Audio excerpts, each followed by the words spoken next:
मैं as a leading CUET educator for UG category जिसने 4-5 सालों से लगातार सीयूटी के लिए बच्चों को प्रिपेयर किया है, 100 परसेंटाइल निकाले हैं, आपको गाइड किया है, आपको काउंसिल किया है, हर एक रोल निभाया है।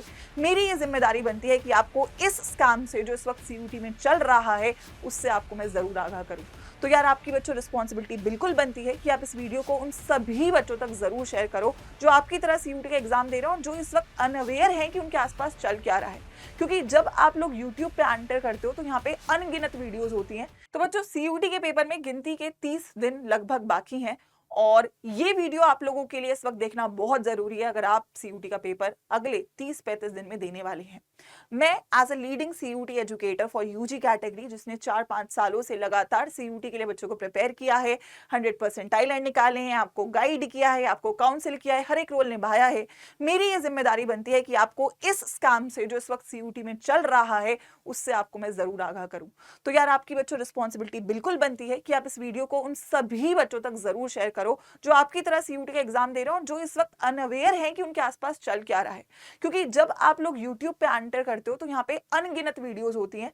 जब सीयूटी शुरू हुआ था तब ऐसा नहीं था, बट अब सीयूटी क्योंकि काफी टाइम हो गया चलते हुए और हर एक इंसान जिसने सीयूटी का पेपर शायद क्वालिफाई किया है वो भी यहाँ पे नॉलेज इंपार्ट करता है, जो कि बहुत अच्छी चीज है। लेकिन सही नॉलेज बच्चों तक पहुंचाना बहुत जरूरी है क्योंकि इस वक्त आप जितना भी नॉलेज कंज्यूम करते हो और उसको अगर आप इंप्लीमेंट करते हो और वो सही नहीं होता तो उसका रिजल्ट केवल 30 दिन बाद आप लोग फेस करोगे जब पेपर अच्छा नहीं होगा और तब आप वापस आके अपने एक्शंस को सही नहीं कर पाओगे। सो अभी इस वीडियो को जो साथ में देखना बहुत जरूरी है ताकि आप लोग वो 30 दिन के बाद के रिग्रेट से बच सको। अब एक सवाल है जो बहुत सारे बच्चे मुझसे पूछते हैं और बहुत सारी वीडियोस में भी मैंने देखा है कि सीयूटी का एग्जाम क्या बिना कोचिंग के निकाला जा सकता है। देखो मैं ऑनेस्टली तुमको बोलूं, हाँ निकाला तो जा सकता है। इफ्स एंड बट्स बहुत सारे हैं लेकिन पॉसिबल है कि आप सीयूटी एग्जाम को बिना कोचिंग के निकाल दो। अब कैसे और कौन निकाल सकता है ये एक बहुत बड़ा सवाल है। ये स्टेटमेंट बहुत सिंपल है बट इस स्टेटमेंट के पीछे की कहानी बहुत बड़ी है और किस बच्चे के लिए क्या स्टोरी है ये जानना भी बहुत जरूरी है। सो यस मैंने आपको क्लियर बोल दिया कि आप ये काम कर सकते हो। सीयूटी अड्डा पे अनगिनत वीडियोस हैं, यहाँ पे मंजिल सीरीज है, पीवाईक्यू सीरीज है, यहाँ पे इकलौता ये यूट्यूब प्लेटफॉर्म है जो केवल काउंसलिंग नहीं करता है, वो केवल ये भी करता है कि आप लोग को पढ़ाए हर एक स्ट्रीम के लिए और आपको कंटेंट दे जिससे आप सीयूटी एक्सक्लूसिवली यूट्यूब के कंटेंट से पढ़कर भी क्रैक कर सकते हो। ठीक है, तो ये बात तो मैं पहले ही क्लियर कर देती हूँ कि ये चीज पॉसिबल तो है। अब देखिए यहाँ पे जो चीज चल रही है मैं उसको जो बच्चों के साथ चल रहा है ना, क्योंकि आप लोगों को पता ही नहीं है क्योंकि आपके आसपास तो इतनी सारी वीडियोस है और आपका तो पहला सीयूटी है और आप लोगों को तो इतना टाइम ही नहीं है ना कि आप रिसर्च वर्क करो कि पीछे क्या चीजें हो रही हैं। तो 3 बातें हैं जो मुझे लगता है मैंने मेजॉरिटी बच्चों से सुनी है और जो बच्चों के मन में कंफ्यूजन है और जिसका बच्चे सवाल जवाब ढूंढते रहते हैं और इसलिए यूट्यूब स्क्रॉल करते रहते हैं। पहली चीज है पेपर सीयूटी का बहुत बेसिक आता है। 3 बातें हैं जो बच्चे कंफ्यूज है लेके। दूसरी बात, सीयूटी में सबका पेपर सिलेक्ट हो जाता है और तीसरा सीयूटी को क्रैक करने के लिए बस गाइडेंस चाहिए और कुछ नहीं चाहिए। ये 3 चीजें हैं। आप लोग इसको फैक्ट्स के साथ जब एनालाइज करोगे तो आपको रियल पिक्चर पता चलेगी कि असलियत क्या है और किस तरीके से आपको 30 डेज में सीयूटी की बेस्ट प्रिपरेशन करनी चाहिए। पहली बात, मैं बेसिक पेपर का आप लोगों को एक आइडिया देती हूँ। मैं 2025 के कुछ क्वेश्चंस लाई हूँ, ऑल्दो मैं केमिस्ट्री के क्वेश्चंस लाई हूँ, लेकिन ऐसे आप हर एक सब्जेक्ट में देख सकते हो। ये क्वेश्चन है, पहले 2022-23 में सिंगल ABCD ऑप्शन चुनने का सवाल आता था। 2025 ऑनवर्ड्स आप देखोगे कि क्वेश्चन पेपर में जो टाइप्स ऑफ क्वेश्चन है उसमें चेंज हुआ है।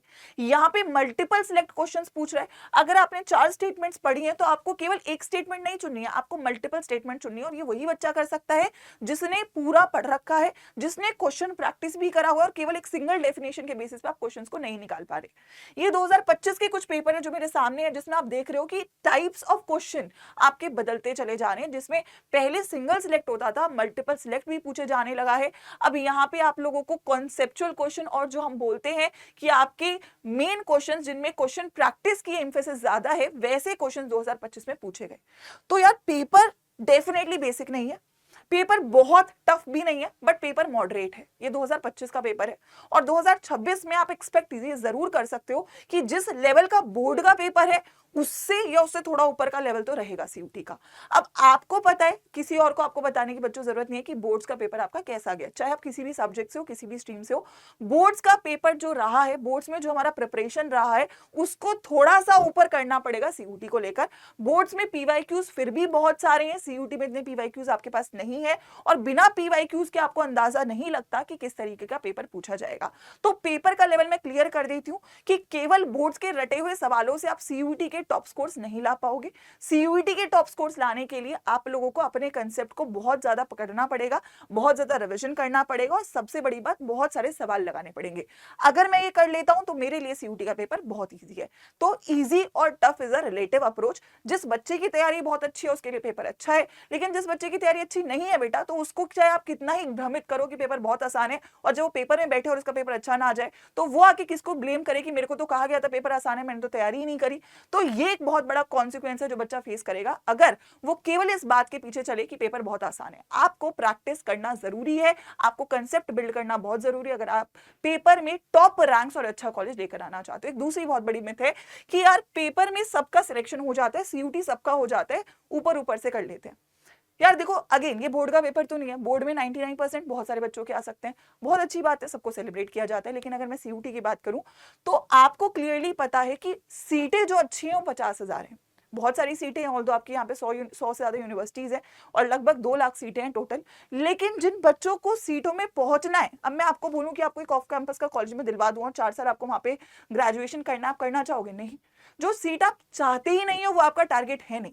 आपका टारगेट 50,000 सीटें हैं, 16 लाख बच्चे हैं, तो 16 लाख का तो सिलेक्शन होने नहीं वाला। मैंने पकड़ा 10 लाख बच्चों ने पेपर दिया तो 10 लाख का भी सिलेक्शन नहीं होने वाला, 50,000 का ही होगा। और ये 50,000 3 स्ट्रीम्स में डिवाइडेड है एंड अगेन अलग अलग कैटेगरी रिजर्वेशन भी है। तो केवल अगर आपका 99 परसेंटाइल आया और आपके दोस्त का भी 99 आया, एक का 99.1 है, एक का 99.2 है, दोनों के नंबर अच्छे हैं, बट अगर 99.2 पे कट ऑफ बंद होगी तो 99.2 वाले को एडमिशन मिलेगा। तो पेपर आसान है, एक अच्छी बात है, लेकिन अगेन कॉम्पिटिटिव पेपर है, अच्छे में भी अच्छा जिसका टॉप स्कोर है उसको ही एडमिशन मिल रहा होगा। सो आपको ये समझना पड़ेगा कि ये अगेन ये जो चीज आप लोगों के आसपास चल रही है कि सबका एडमिशन हो जाएगा, सबका होगा, नहीं होगा।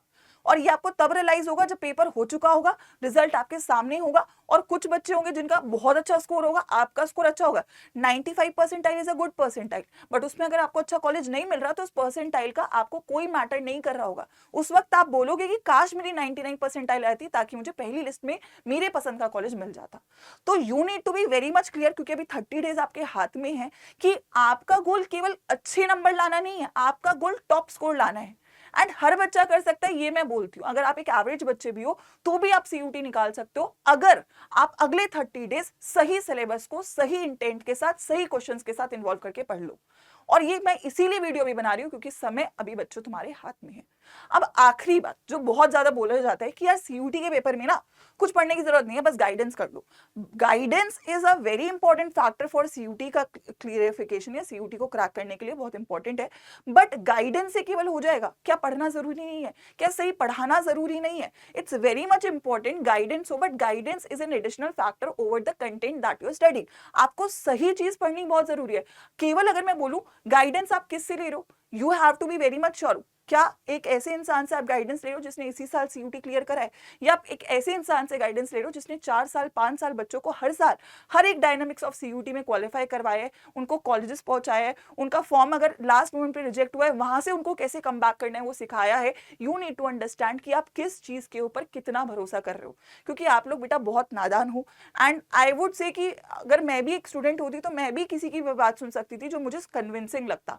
यू नीड टू फॉलो कि आप लोगों का एक्सपीरियंस यहाँ पे बहुत इंपॉर्टेंट है कि आप किस डायरेक्शन में जा रहे हो और किस चीज को फॉलो कर रहे हो, क्योंकि इसका रिग्रेट केवल आपको होगा 30 दिन के बाद पेपर जब देकर आओगे, जब रिजल्ट आएगा। और तब कोई नहीं होगा बेटा जो तुम्हारी इस बात को सुने कि मैंने तो उनकी बात सुन के ये कर लिया था और अब मेरा रिजल्ट ये है।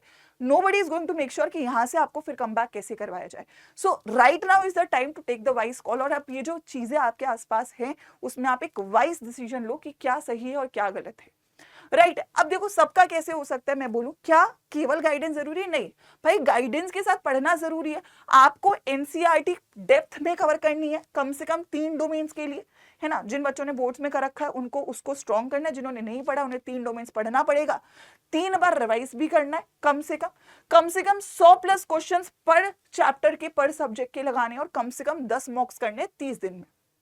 ये हो जाएगा क्या? ऊपर से पॉसिबल है कि केवल गाइडेंस से आप ये कर लो? नहीं, आपको कोई बैठेगा आपको पढ़ाएगा कि बेटा ये टॉपिक पढ़ो, इस टॉपिक के सवाल लगाओ, इस टॉपिक से ये क्वेश्चन लगाओ, ये टेस्ट करो, तभी तो हो पाएगा ना। और एक इंसान तो आपको तीनों सब्जेक्ट्स वैसे भी नहीं पढ़ा सकता, you need to have a specialised approach for every subject. अब ये तो केवल डोमेन्स है, लेकिन उन बच्चों का क्या जिनको लैंग्वेज जीएटी भी करना है। अगर मैं बोलूँ कि कॉमर्स है, ह्यूमैनिटीज है, उनको 3 डोमेन्स के साथ साथ एक नया लैंग्वेज जो आपने पढ़ाई नहीं है 12th में उसको पढ़ना है, लैंग्वेज को टोटली एस करना है, क्योंकि लैंग्वेज यहाँ पे स्कोरिंग होगा। अगेन उन बच्चों का जिनके लिए जीएटी बहुत इंपॉर्टेंट है, जीएटी भी पढ़ना है, जीएटी के 4 सेक्शंस पढ़ने हैं, लैंग्वेज पढ़ना है, 3 डोमेन्स पढ़ना है, रिवाइज करना है, सवाल लगाने, टेस्ट लगाने। ये सब करने के अलावा टाइम ही कहां बचेगा कि आप और कुछ सुन पाओ और कुछ देख पाओ। अगर मैं ऑनेस्टली बोलूं, जो बच्चा सीयूटी के लिए प्रिपेयर कर रहा है अगले 30 दिन में, उसके पास सांस लेने की भी फुर्सत नहीं है, इतना सिलेबस है, इतना काम है जो आप लोग को करना है। अब क्या मैम मेरे को कोचिंग की जरूरत है? बेटा अगर हम ये कर सकते हैं खुद से, मैं बिल्कुल ही नहीं बोलूंगी आपको कोचिंग लेने की जरूरत है। अगर आप खुद से सब मैनेज कर सकते हो, आप सारे डोमेन्स पढ़ सकते हो, सारे डोमेन्स रिवाइज कर सकते हो, क्वेश्चंस लगा सकते हो, टेस्ट कर सकते हो, लैंग्वेज जीएटी पढ़ सकते हो, अगर आप कर सकते हो, भाई आपसे बेस्ट मुझे लगता है कोई स्टूडेंट नहीं है। और मैं चाहूंगी ऐसा स्टूडेंट मेरा बने, क्योंकि मुझे पता है वो ये लेकर आ रहा है। लेकिन अगर मैं ये सब नहीं कर पाऊंगा, अगर मुझे लगता है कि मैम मेरे लिए टफ है ये करना, मेरे को ये सब मैनेज करना टफ है, मुझे यहाँ पे हेल्प चाहिए, मुझे यहाँ पे टीचर्स चाहिए, उन बच्चों के लिए कोचिंग इंपॉर्टेंट है, उन बच्चों को कोचिंग की जरूरत है। तो कोचिंग लेना ना लेना इज अ रिलेटेबल चॉइस, जो आपकी खुद की होनी चाहिए, आपकी खुद की जरूरत के ऊपर, और वो आप खुद के लिए डिसीजन लोगे, क्योंकि 30 दिन आपके हाथ में, 30 दिन में आप खुद से पढ़ रहे हो, आप किसी और के साथ पढ़ रहे हो, लेकिन रिजल्ट मैटर करता है ना। कोचिंग या नो कोचिंग वो आपका चॉइस है, लेकिन रिजल्ट आपका गोल है। अगर आप बिना कोचिंग के रिजल्ट ला सकते हो, और वो कौन ला सकता है जो ये सारे काम कर ले।